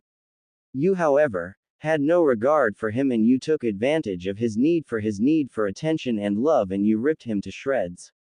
You had better hope that he is okay, or else this village won't be enough to save you from my wrath. With that, Shikamaru turns on his heels and is about to storms away when he stops and turns back to slap her in the face. Hard. So hard that it leaves his hand stinging and an enormous red mark on her face. Then he turns and leaves, not once looking back. One by one, her friends all follow his example, sending glare after glare and calls like, bitch, and backstabber, as they pass. After they leave, does the gravity of what she did hit her? She collapses to the ground and cries in self-pity for herself. Naruto is walking behind Jiraiya, not really paying attention to where his feet are taking him. He is just relieved to get out of that Kami-forsaken village. But he isn't paying attention at all, just numbly walking along, not really thinking, and yes, men have the ability to just do something without thinking, contrary to most women's beliefs that the male brain is always working. But if he would have been paying attention, he would have noticed that his feet are carrying him somewhere that isn't in the direction that Jiraiya is walking. Jiraiya looks behind him to see Naruto walking off at a 45-degree angle from his own path. He yells Naruto's name to get his attention, but no luck. He runs after Naruto before he gets too far. "What are you doing, Naruto? We need to get to my contact," he says. Naruto just keeps on plodding away like he never heard a thing that Jiraiya said. Jiraiya places a hand on Naruto's shoulder, but the instant he makes contact he is blasted away by pure chakra. Not knowing what the hell just hit him, he jumps back towards Naruto and tries to physically stop him, but the same result occurs, but with more force. Jiraiya has no option but let Naruto continue and follow closely. After an hour or so, Jiraiya notices that they are on top of the mountain overlooking Konoha. Naruto stops so suddenly that Jiraiya almost makes the mistake of bumping into him. Naruto just stands in one stop, eyes closed. After a minute or so, Jiraiya is about to ask what they are doing there when he feels a huge chakra spike from Naruto. As Naruto flares his chakra to its fullest extent, Jiraiya falls to his knees, unable to keep up with the pressure. A few more seconds and the chakra stops, allowing Jiraiya to breathe again, stand back up. Suddenly the whole mountain starts to shake, forcing Jiraiya to hold onto a tree for support. He looks back to Naruto when the ground under Naruto's feet cracks and falls out from under him. "Naruto!" Jiraiya quickly jumps after him, biting his thumb and ready to summon Gamabunta. But after a short, pitch-black fall, Jiraiya feels himself slowing on his own. He eventually reaches the bottom and gently stops a centimeter off the ground. He climbs to his feet and sends chakra to his senses. The tunnel is pitch black. No light, not even from the hole he jumped through. He hears someone walking further down the tunnel. He feels a very soft breeze blowing down the tunnel as well. He does a quick Kaiden jutsu and a ball of fire orbits his head. He creates two more, an uninterrupted light source. Jiraiya quickly follows the footsteps he assumes is Naruto's. After walking what seems like hours in the twisting tunnel, it starts to slop downward. Jiraiya speeds up, hoping to catch Naruto before something happens to him. After a half hour of more walking, Jiraiya comes across a huge cavern. The ceiling is so high he can't even see it or the back wall. He brightens the spheres of fire orbiting him, giving more light. He listens and follows the sounds of footsteps. Another minute of walking and he finds Naruto just standing there. "Naruto." This time Naruto turns around. Jiraiya notices something about Naruto. His eyes hold curiosity instead of apathy. They still are dead inside, but not as much. "Hey Arrow Sennin, I was wondering when you would get down here," Naruto calls in a monotone voice. Inside, Jiraiya is jumping for joy. Not once since the hospital incident has he called him Arrow Sennin. "So what is this place?" asks Naruto. Jiraiya looks confused. "Me? Why should I know? I was following you here, then you flared your chakra causing the ground underneath you to cave and then walked down the tunnel. So I should be asking you." Naruto rubs his head. "I don't know. I was walking behind you, not paying attention. Next thing I know I'm down here." Jiraiya is about to answer when he sees something gleam off the light from his fire. He walks over to it and sees that it is a tray of some sort with a thick, smelly, and dark liquid inside. Having seen one of these before, he directs one of his balls to touch the liquid. The moment the ball makes contact, it ignites the substance. The fire zooms down the tray. Naruto and Jiraiya follow it around the room. Suddenly it takes an incline and is gone. Naruto and Jiraiya stare in disappointment at the spot the fire trail disappears. Suddenly the whole cavern is filled with light. They look up and see that the tray didn't end where they thought it did. It just blocked the fire since they were standing under it. They look at the light source. It seems to be a massive ball of fire suspended by nothing, like a miniature sun just floating right above them. They look around the newly lit room. They find themselves at the center of a colossal cavern. It is bigger than either one of them thought. The ceiling goes at least 300 feet above them. The walls stretch out 200 feet in all directions. At the opposite end of the entrance there is a very big shrine. What in Kami's name is this place? Naruto asks in wonder. I don't know. I didn't even know this place even existed, Jiraiya whispers out in amazement. Just imaging the power someone had to carve this place out. It looks to be perfectly symmetrical and I don't even know what that is above our heads and how it is powered, he thinks, referring to the sun above them. They cautiously approach the shrine. It is a very old building and very ornate. Naruto decides, think the style of the Forbidden City in China. It is very simple, but very regal and practically shouts power and respect. They reach the altar, and a tablet bigger than Jiraiya with something written on it. Said Sanin moves forward, completely intrigued and engrossed. Damn, I can't read this. It looks to be a dead language, but the stone looks hundreds of years old. Jiraiya feels a faint power from the stone and Ye of Uzumaki by name and blood, surrender your hands and be judged. But heed the warning. Should you be judged unworthy, you will experience something far worse than death. Jiraiya looks to the side and sees that it is Naruto who read it. Gaki, did you just read that?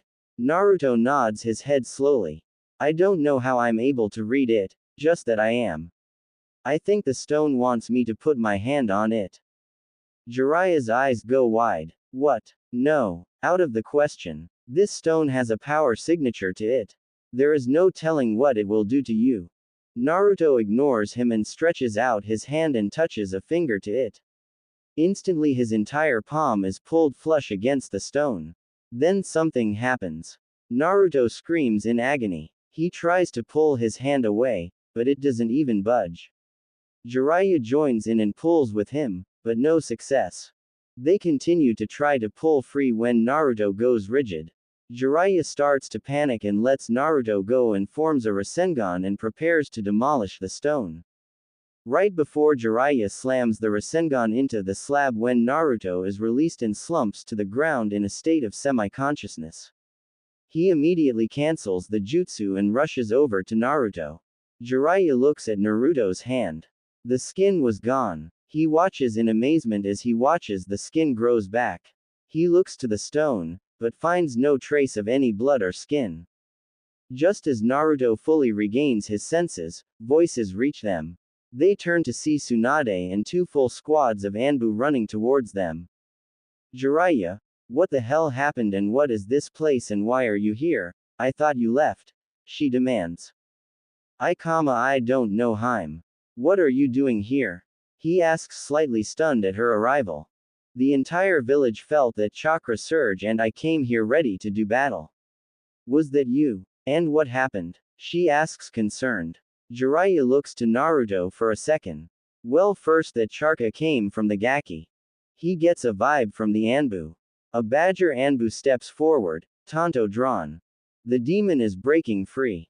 We must kill him now before the badger masked Anbu falls dead, skewered by another Anbu through the back of his neck. I apologize Hokage-sama, he was extremely rude and out of line. It will not happen again, the bird-masked Anbu says, clearly a captain, if not in charge after Tsunade of the Anbu. His statement is meant for the other Anbu more than Tsunade and it is not lost on the other Anbu who shift uncomfortably. As I was saying, we were leaving the area when Naruto just started walking in a different direction. He says he doesn't know what happened. He just stopped right above the hole and flared his chakra. Then the ground caved in and I went in after him and it led us here. I had no idea something like this existed inside the mountain. Anyways, we come across this shrine here and there is something written on it. I couldn't read it, but Naruto did. After that he placed a hand on it and started screaming. I tried to get his hand off, but I couldn't get it off so I was about to use a Rasengan on it when it let him go. He just recovered when you showed up. Tsunade turned to look at Naruto. You might want to tell the Anbu to go, he says nonchalantly. Tsunade raised an eyebrow. Oh really? And what makes you say that? Because I have information regarding this place that nobody but the Hokage should know.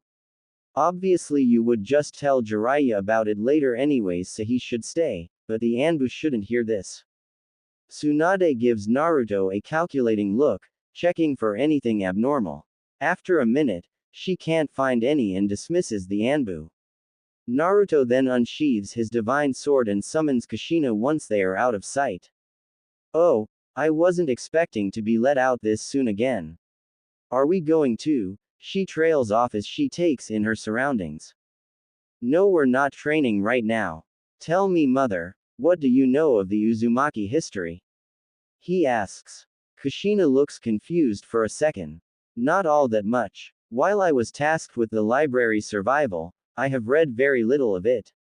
I do know that the Uzumaki were unnaturally good at Fuinjutsu and we have a very long lifespan with several clan members reaching 140 before dying of old age. Not much after that. Why? Naruto nods. Because this tomb is something that belongs to the Uzumaki. The three are stunned. What do you mean? How could it belong to the Uzumaki?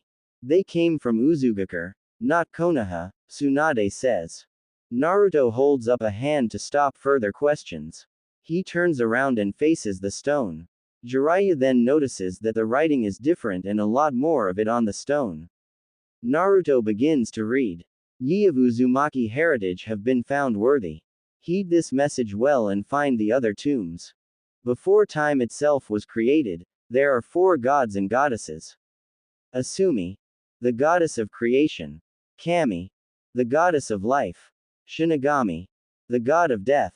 And Kratos, the god of destruction.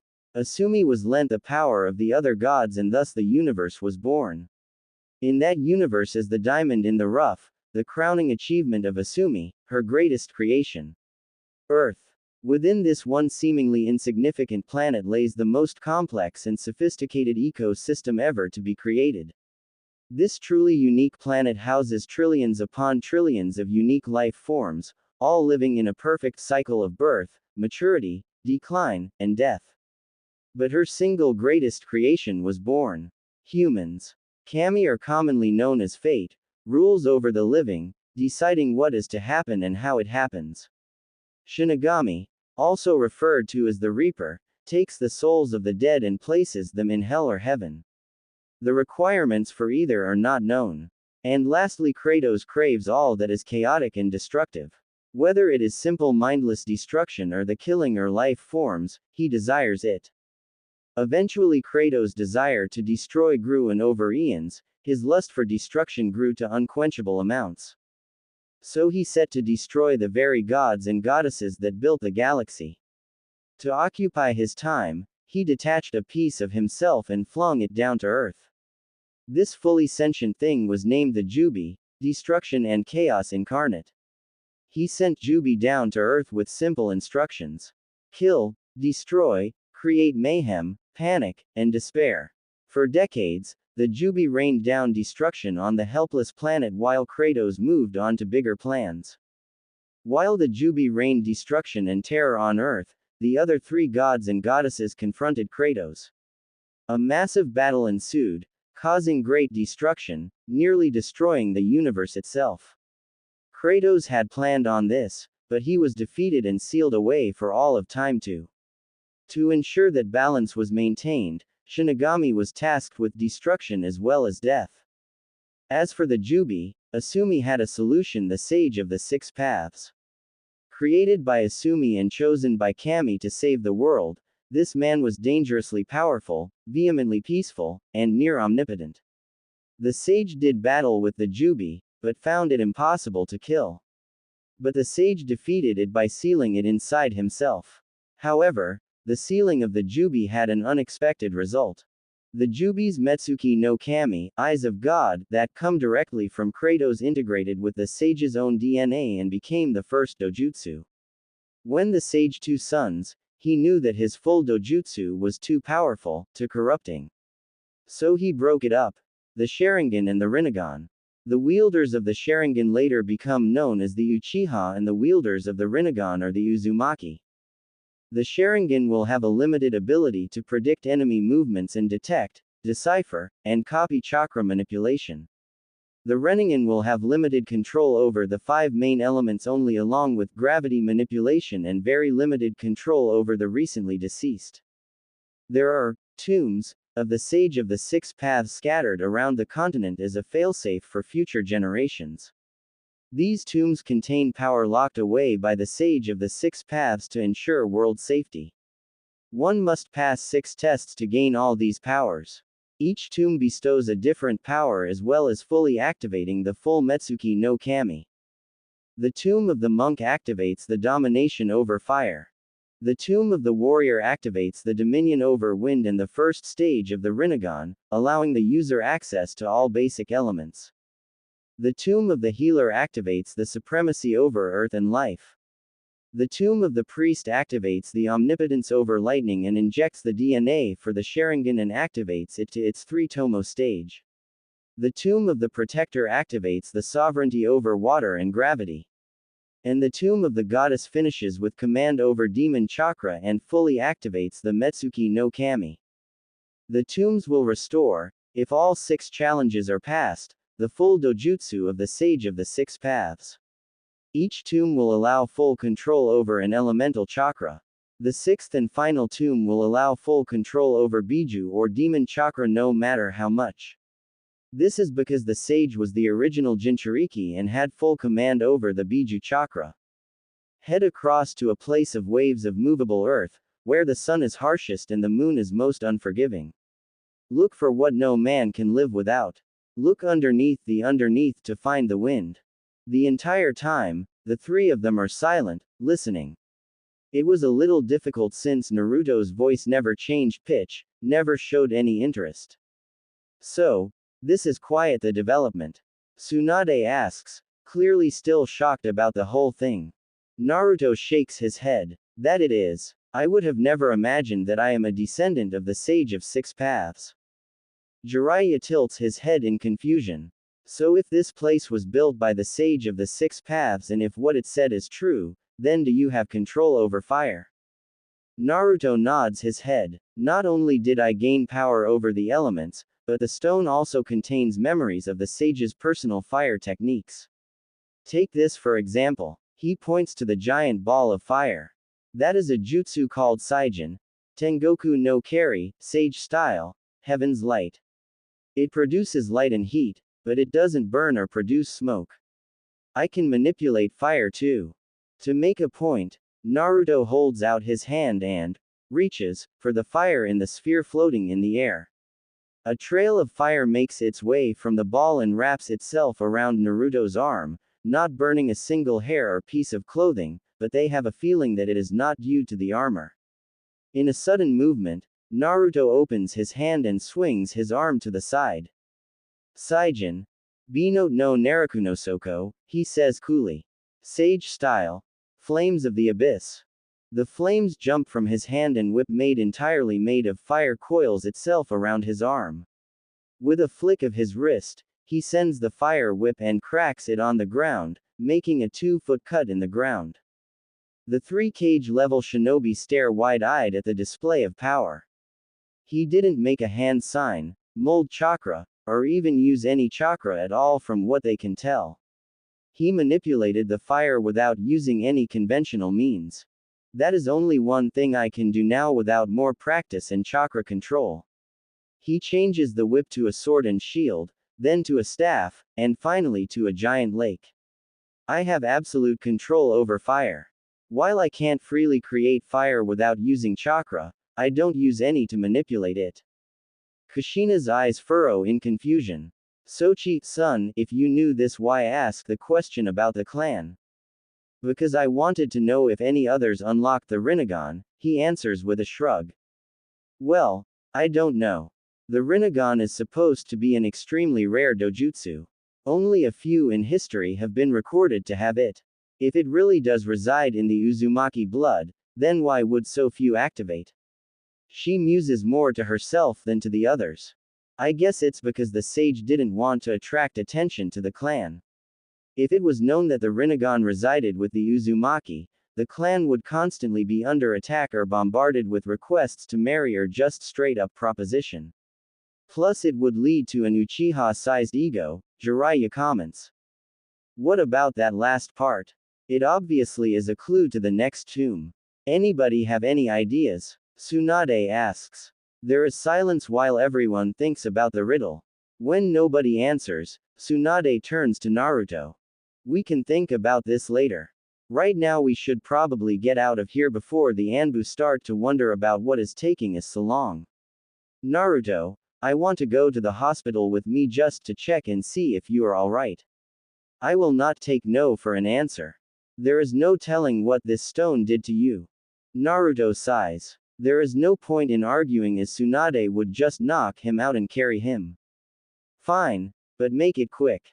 I don't want to be in this village any more than I have to be. Tsunade recoils at this. He has every right to say that, but that doesn't mean that it doesn't hurt when he does so. Time skip -6 hours. Tsunade sighs as she plops down in her chair behind the desk. She had just gotten back from the hospital from checking Naruto. She couldn't find anything wrong. In fact, his body seems to only have gotten better. She ordered a few days observation and a blood test, which would take a while. Naruto had complained, but when threatened with bodily harm, he caved. A knock on her door alerts her to a visitor. She composes herself. Enter. The door swings open, revealing a red-eyed Sakura. You wished to see me, Hokage-sama.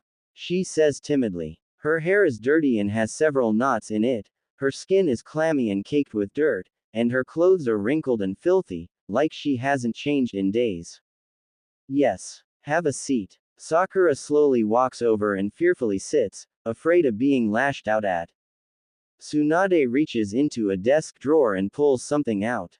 She slides it across the wide desk where it stops on the edge, facing Sakura. Said girl's eyes go wide. You are only getting this back because of Naruto, she says dangerously. The item is her license that Tsunade hadn't had a chance to incinerate yet. Sakura perks up at this. Perhaps there is a chance that things can still work out so she can save face with her friends. She reaches out to grab it, but Tsunade yanked it back quickly, startling her. Listen and listen well. If it were me, you would never get this back, but I left it up to Naruto. With that being said, you are dead to him. This was a parting gift. He has requested that you never be put on the same team, same mission, or anywhere near him in an official capacity. And I am quite motivated to grant that request. Sakura deflates at this. She means nothing to him now. How is she going to face her friends now? As of now, you are on probation. You will not leave this village without my expressed authority, you will only conduct D-rank missions for at least a year, and you will only receive half pay for those missions. The rest of the money will go to Naruto's funds as reparations. Sakura opens her mouth to protest when Tsunade slams her fist on her desk, shutting the picket up instantly. You either take the deal or remain a civilian forever. Sakura thinks it over for a second. I accept, but I protest this treatment. How am I supposed to? Before Sakura can even blink, she is pinned into the wall across the room, Tsunade's hand on her throat and none too gently. Now listen here, you selfish bitch. Do you have any idea what you have done to Naruto? He opened himself up to you and you treated him like garbage. You are lucky that Naruto is the kind and giving person that he is, because I wouldn't have blamed him for killing you if he had snapped. Do you know the kind of childhood he had? He had nobody. No parents, no friends, no teachers, no family. The closest thing he had was the Sandaime Hokage, but that wasn't much of anything. He is hated and spat on every day. At the tender age of 3, he was kicked out of the orphanage and 3 times a week he would be beaten within an inch of his life. That went on until last year when he became a shinobi and the mob couldn't hit him anymore. He went hungry, thirsty, had no water to wash himself. Did you even think to ask why? Because if you weren't so wrapped up in yourself you would see a little boy who is desperate for attention, especially from women. He has more issues that I can count and you just added half a dozen. So before you start thinking that you don't deserve your punishment, remember this. If it were me, I would have snapped and killed everyone in this town years ago. With that, Tsunade pulls Sakura out of the hole in the wall and threw her into the doors, breaking them. She looks at the destruction that she caused and feels better. Shizune rushes into the room after making sure that Sakura is alive. Tsunade-sama, what did you do? She demands like a mother getting ready to scold her child. Giving her a lesson in reality. Oh, toss this on her when you walk past. I have work to do. Tsunade tosses Sakura's license before turning back to her paperwork, stunning Shizune speechless. Time skip 2 days. Naruto and Jiraiya set out, for the second time on their 3-year training mission, as it was officially deemed. They had stopped by Tsunade's office to tell her they were leaving. They tried to ignore the hole in the wall in the shape of a person, but not very well. When asked, she said that she had dealt with a nuisance and wouldn't say anything else about it. Nobody missed the satisfied smirk on her face when explaining the state of the wall. The blood results had come back. He had been tested for DNA changes, any known viruses, diseases, or illnesses, and a bloodline screen. All had come back negative. Satisfied that Naruto was in good health, she bade them goodbye and good luck. She told that she would continue to think over the riddle and would message them if she had any ideas. Currently the two are tree hopping, getting further and further away from Konoha. Naruto feels that every step, every foot away from that village, his feels lighter, more cheerful, or as cheerful as one can get while being extremely apathetic. They stop a few hours later in a small village and grab something to eat. Alright Gaki. Kushina and In hammered out a schedule for your training. On day 1 you are going to do a physical workout in the mornings. A 5-mile run, 100 push-ups, sit-ups, and chin-ups in any order you like. While you are doing that, your clones are going to be doing chakra control exercises. Kami knows you need it. Around noon you will break for lunch. At 1, you will create a clone and I will teach it taijutsu and you will learn kenjutsu from Kushina. You are going to spar with Kushina on these days. Around 5, we will break for dinner. Then you will relax for the rest of the night. On day 2 you will have a 5-mile run and 100 kicks with each leg on a log and 100 punches with each arm on the same log. After that you will work on jutsu from the scrolls and working on your fire chakra. After lunch, a clone will continue with kenjutsu and you will be in taijutsu. You will also spar with me and I will teach you and improve your techniques. During all this time, you will have a minimum of 10 clones going through and organizing the libraries into the Uzumaki and Namikaze sections and then into sub-sections of taijutsu, ninjutsu, fuinjutsu, kenjutsu, kinjutsu, and general knowledge. In the ninjutsu sections, you are to divide them further based on element. In the general knowledge, you will do it by subjects such as medicine, math, and history to start. Once that is done, I want your clones to start reading up on fire chakra and fuinjutsu. Once you have the concepts down, I can help you in the more difficult aspects of the arts. I already know you have a very strong wind element, so we can do more exercises on that later once you have better control. Oh, and we will be moving around from place to place every few months. Don't want to stay in one place too long for Akatsuki to catch up or pass up on valuable information. Time skip next day, 5 p.m. Naruto sits around a small campfire, eating his dinner of a few fish. The training grounds were a few miles away from the town that they had eaten at. The grounds were flat with a river with plenty of fish to eat. He lays exhausted from the grueling training. The chakra control exercises weren't bad. Most of it was tree climbing and water walking, but with a few alterations. The tree walking was with his hands with his body completely perpendicular to the tree, requiring him to use chakra to reinforce his abs and back muscles to keep him straight. The water walking was done on his fingertips. Not only does it make him have to concentrate on pushing chakra into 10 different places at once, but the correct amount as well. Naruto had created 100 for each exercise, but had to create 400 just to keep up the amount since they ran out of chakra so fast. His muscles were sore from all the sudden exercises with the strength training and the stances that he is learning. Kushina is a very strict teacher. She doesn't allow an inch of slacking. She would hit the parts of his body that were slouching, in the wrong place, or if he was doing a stance or a grip wrong with a stick she found. If it wasn't for his healing factor, then he would be far worse off with hundreds of bruises from her stick. He had no idea how Jiraiya will train, but he hopes that it isn't so violent. But even if he isn't, it isn't going to be fun. Since clones can't transfer muscle memory or muscle mass, he has to do all the hard parts like holding the stances that the clones learn. Every chop of a sword, every second of holding a stance, every ounce of energy had to come from him, otherwise there would be no point. He finishes his meal in silence and wanders off to stretch before bed. That was one of the things he learned early on with training.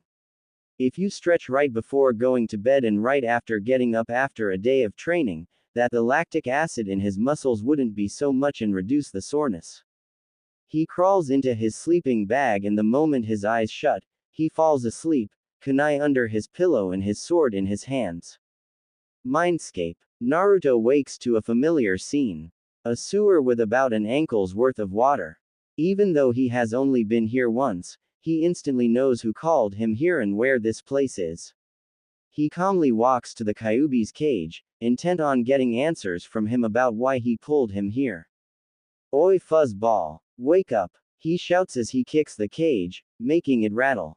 Out of nowhere, the fox jumps and lands just inches from the cage, teeth bared, tail swirling around dangerously, and growling. Naruto doesn't even blink. Insolent little child. Why are you here? Kyuubi demands. Naruto's eyebrows rise slightly, but otherwise doesn't react. I thought you brought me here. Kyuubi blinks. I did not bring you here. Why would I want to talk to a snotty child like you? In truth, Kyuubi did bring him here, but he doesn't need to know that. Naruto nods and begins to walk off when Kyuubi's voice stops him. You know, since you're down here, I might as well as make a proposition. Naruto stops dead in his tracks. What proposition? Kyuubi shrugs. I will let you use my Yuki and learn to control it. Naruto sighs. Having Kyuubi's chakra would help him out in a pinch, but he has a feeling that the fox isn't doing this out of the kindness of his heart, if he even had an emotional heart since he doesn't have a physical heart. A slight side effect from being made of pure Yuki. Naruto turns around and strolls back to the cage. Why do I get the feeling that you aren't doing this out of concern for me? Kyuubi barks out a bit of laughter. Indeed. Why would I give a damn about a puny insignificant human like yourself? I want you to change this place. I tire of sleeping in water and staring at the same thing for 14 years. And I want to be able to access your senses. I dislike not knowing what is going on. Naruto thinks it over for a second. And why should I help you? The last time I was here, you threatened to kill me and kill my friends. I find it difficult to believe that you won't take advantage of me. Look, kid, it may not seem like it, but I'm not as malevolent as I seem. It wasn't even me who attacked your village, but I had to pay the price for it. And last time, I was pissed. I had just woken up for the first time in 12 years and hadn't remembered why I was here yet. Now Naruto is intrigued. What do you mean by that? Several days before the sealing, I was attacked in my den. They wore black cloaks with red clouds on it. There was a man who smelled of snakes, a man in an orange mask, a fish man with a weird sword, and a man with 5 masks. I was placed under a genjutsu and lead to a facility where they drained my Yuki and channeled it into a mindless clone of me. They made the clone appear near enough your village to smell the humans and lost control and attacked. I was still linked to the clone since I was supplying the Yuki to make it continue to run. I was able to pull myself to the clone through that link just as the sealing started. I tried to get away, but Shinigami-sama had already been summoned and I got sealed. Naruto listens to the story in silence. Well, The people who attacked you are from Akatsuki. They are after the Biju for some reason. The snake person is Orochimaru, a former member of Akatsuki. He attacked Konoha a few months ago and killed the Hokage. Well, it is nice to know who they are so I can tear out their throats later. But what about our deal? Assuming I agree, how would I go about giving you access to my senses? You would need to modify the seal a little to allow me more freedom. And before you ask, tell that pervert of a teacher about it and have him do it. But before you go through it, you must improve your body to withstand the extra amounts my Yuki will have on you. The fact that Jiraiya will be helping makes me more at ease. To make sure that you doing pull a fast one on me and to make sure it is done correctly, he thinks to himself. I'm so glad that you trust me, Kyuubi says sarcastically. Naruto's eyes grow slightly. Yes, I can read your thoughts. We are in your mind and I am linked to it whether I like it or not. I'm not all that thrilled to be connected to a teenage mind. Naruto ignores the obvious jab at his age. So what else did you call me down here for? Kyuubi gives him a calculating glare. How long have you known? Naruto shrugs. A few minutes. The only time I've been here was when I literally almost died. So far as I know, only a life-threatening injury can force you to go into your subconscious, and I'm not dying, and after our first meeting, I had no desire to come here again. Kyuubi chuckles at him. It seems you're not as dumb as you seem. So tell me, how much of my chakra is Yoki? My father said that the earlier the sealing, the more the Yuki infuses with the chakra coils. Since you were sealed in me long before I was born, I'm curious. Kyuubi blinks. He was not expecting such questions yet. Roughly half, making your chakra very potent. That is why you have trouble doing ninjutsu. Combine that with your huge reserves, you have worse chakra control than a first-year academy student. Naruto shoots a glare at Kyuubi, who laughs at the attempt. Naruto doesn't like people pointing out his obvious shortcomings. Yeah, and I wonder whose fault that is. Can't even defend yourself. As soon as that came out of his mouth, he regretted it. Kyuubi let out a howl loud enough to make his eardrums rupture.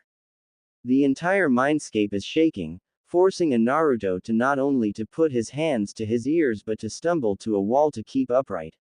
After a full minute, Kyuubi stops. Do not forget your place, mortal. While I may not be able to affect your mind, I can affect your body and force enough chakra to send you into a coma for years. Know your place. Naruto looks down at the ground, ashamed of his actions. He needs to get more control over his mouth. I'm sorry. I didn't think before I spoke. You being here is obviously not your fault. I'll try to think before I speak. Kyuubi just settles back down on the ground. After a few minutes of silence, Naruto approaches the cage again. So if I go through with this, how will it affect me? Kyuubi gives him a glare that would make most people shit their pants while deciding to answer or not. The seal would allow more of my Yoki to flow faster into your coils as a side effect. Your body would then up the amount of chakra in your coils to keep it at the same ratio. That will force your coils to grow and expand due to more chakra flowing at a time. During that time, you would be in extreme pain while your body adjusts to the Yoki and bigger coils. The benefits would seem to vastly outweigh the consequences. He would have more immediate chakra to use, much like how your body stores energy. Your blood stores small deposits of glucose ready for use by the muscles while the fat stores most of the energy. When the body uses up the glucose in the blood, the body then breaks down the fat to gain access to the stored glucose, but it is a delayed process. It works much the same way with chakra coils. He could use more chakra while not requiring as much for ninjutsu, means that he has a huge advantage in the ninjutsu department. Also, the bigger coils means that his tenketsu can't be as easily closed by a Byakugan user. The downside is the fact that it would be painful for a while and his chakra control would be even worse than before, so he would have to start from scratch. That wouldn't be a bad thing now as he is only getting started. The biggest thing would be risking the Kyuubi getting out, but with Jiraiya being in on it, the risk of that is greatly reduced. Naruto looks at the fox. I agree. I guess the first thing to do would be to change this. After a few seconds, Naruto plays around with certain aspects, such as how much water is in the sewer or how much lighting. Nothing major, just enough to get the hang of manipulating the environment. After about a half hour, Naruto attempts to make the change. He concentrates. The next thing the fox and Naruto know, they are standing in the middle of Konoha, only there is nobody around. No noise, no movement, just Naruto and Kyuubi. You know, as glad as I am that it isn't a cage, I would prefer not to be in this accursed village. Even if it is just a fabrication, it brings up memories that I would rather not relive. Naruto actually agrees. So what would you like instead? Kyuubi blinks at Naruto. Well, I would like Miden. It was my home for a century and I feel very comfortable there. Can I? Naruto nods and the scene once more inks away into nothingness, only to reform. Naruto looks around. They are standing in a huge cave. Naruto estimates that the cave is more than 150 feet tall and at least that wide and 3 times as deep. It is just big enough for Kyuubi to be able to turn around fully. Inside the cave is a small pool in the back that Naruto can only guess is filled by an underground river. Off to one side is a very large amount of hay on which Kyuubi is already laying on, half asleep. Near the entrance is a large pile of bones, an obvious warning to trespassers. Kyuubi is laying on his side, legs completely to the side, all 9 tails resting against the side of the wall. Naruto starts walking towards Kyuubi when he notices something, or the lack of something.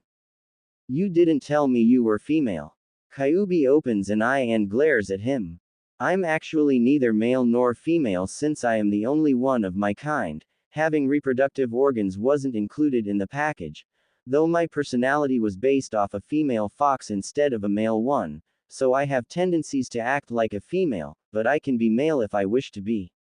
I can use my yoki to grow a set of organs, but that is asking for more trouble than it's worth, as I will have the same side effects of having those organs like heat or raging hormones or a hard-on in the mornings. Naruto blanches at the info. He wasn't expecting that kind of an answer, but it does make sense.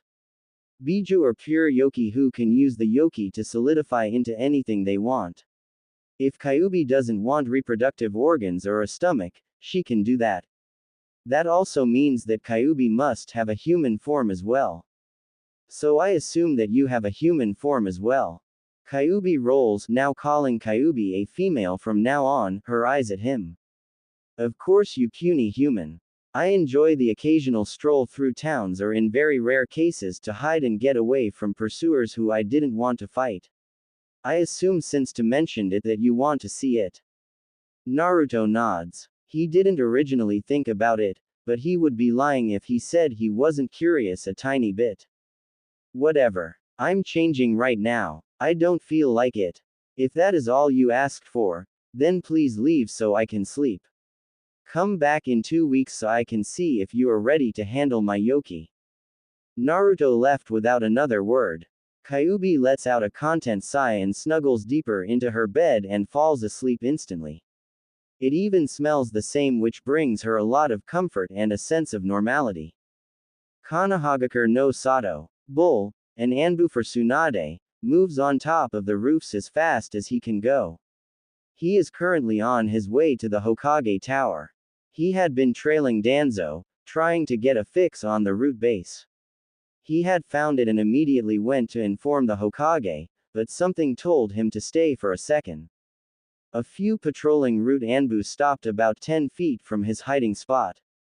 The Hokage Anbu was suppressing his chakra signature as much as he can. Even a minor slip-up in concentration could alert someone to his presence. Bull pulls out a small mirror and uses it to look around the corner. The 2 root Anbu suddenly stand to attention and bow. Danzo-sama, how can we be of sacrifice today? One says in a monotone voice. Get a squad and put the base on lockdown. We are leaving Konoha. The other clans and the Hokage are going to attack once they figure out where we are located. My spies in the Hyuga and Abraham clans alert me that they have a tracking unit on me. I managed to lose them before coming here. Have the base be packed up and ready to leave in 6 hours.